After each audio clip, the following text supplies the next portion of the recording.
Dengan suara bergetar dia berkata, Tuhan itu seperti pemulung, Bu. Lalu ibu guru itu tanya lagi, kenapa kamu samakan Tuhan dengan pemulung, nak?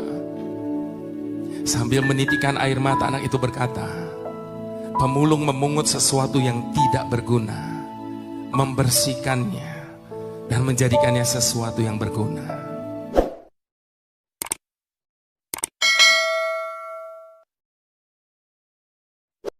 Anak-anak, menurut kalian, siapa Tuhan itu? Lalu satu demi satu, anak-anak murid itu menjawab pertanyaan ibu guru ini tentang siapa Tuhan, sesuai dengan gambaran yang mereka punya masing-masing.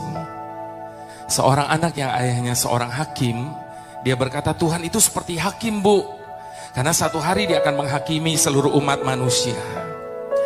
Anak yang lain yang ayahnya seorang dokter, dia berkata Tuhan itu seperti dokter, Bu, karena dia sanggup menyembuhkan segala sakit penyakit. Anak yang lainnya hanya seorang konglomerat, dia berkata Tuhan itu seperti konglomerat, Bu, karena dia sanggup memberikan apa saja kepada setiap orang yang meminta kepadanya.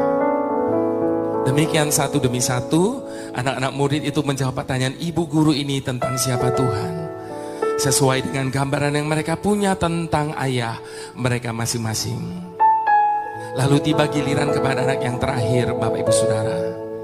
Namun sayangnya anak ini tidak hidup seberuntung teman-teman yang lain, karena dia hidup dalam keadaan yang sangat amat sederhana. Dia bahkan tidak berani menjawab pertanyaan ibu gurunya. Dia cuma bisa tundukkan kepalanya. Lalu ibu gurunya tanya lagi, nak, tolong dijawab, menurut kamu siapa Tuhan itu? Perlahan dia angkat wajahnya. Dengan suara bergetar dia berkata, Tuhan itu seperti pemulung, Bu. Serempak satu kelas menjadi riuh oleh karena jawaban dari anak ini.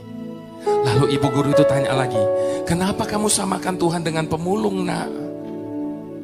Sambil menitikan air mata, anak itu berkata, pemulung memungut sesuatu yang tidak berguna, membersihkannya, dan menjadikannya sesuatu yang berguna. Satu kelas yang tadinya riuh mendadak menjadi hening. Lalu sambil menangis anak itu berkata, demikian dengan hidup saya, Bu. Ketika ayah saya menemukan saya di pinggir jalan, dia membawa saya pulang ke rumahnya. Dia mengasuh saya, dia mendidik saya, sampai saya bisa sekolah di tempat ini. Saya tidak tahu bagaimana hidup saya hari ini kalau waktu itu ayah saya tidak memungut saya dari jalanan. Ibu guru ini menangis, dia peluk anak itu. Satu kelas yang tadinya hening mulai terdengar isak tangis di setiap kursi. Bapak Ibu Saudara, sebagaimana halnya anak ini, demikian juga dengan hidup saya. Saya tidak tahu bagaimana hidup saya hari ini kalau Tuhan tidak memungut saya. Oleh